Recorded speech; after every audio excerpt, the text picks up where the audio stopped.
A critical wife will lose his heart. Criticism could very well be the number one reason that husbands want to leave a marriage.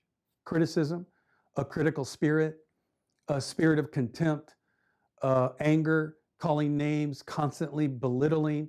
And listen, I get it. Maybe your husband deserves all the criticism that you muster up. Maybe you have all the facts, the incriminating evidence against him, and maybe it's all accurate, and maybe it's true. But the truth is, being critical isn't going to change him. It's not going to help him. There are ways to motivate your husband to change, but constant criticism and putting before him all the areas that he's failing isn't going to help.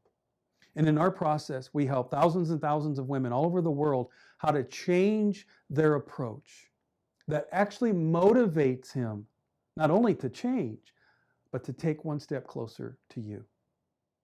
And we're talking about your ability to create verbal intimacy with your husband and emotional intimacy. And maybe the reason that there isn't verbal or emotional closeness between the two of you is because of your contempt. Inside of your strong man lives a fragile boy. I'll say that again. Inside your strong man lives a fragile boy, a fragileness, if you will, that he has a special place in his heart where, and it's just for you, where you can hurt him 10 times more and 10 times quicker than any other person on the planet. And there's a fragileness there.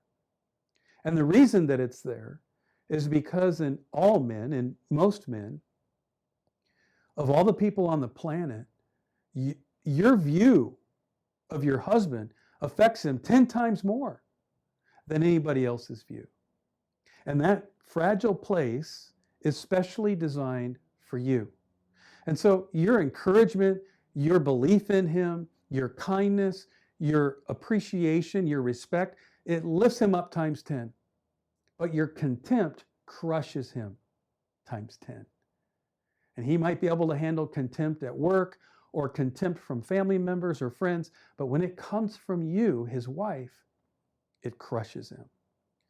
We help women all over the world find ways to communicate, to address issues, to confront in a way that doesn't hurt him, but it motivates him.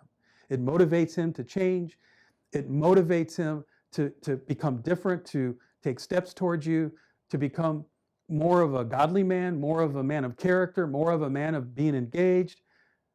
But there are ways that you are communicating that are causing a problem. So number one, this whole process, it just starts with you looking in the mirror.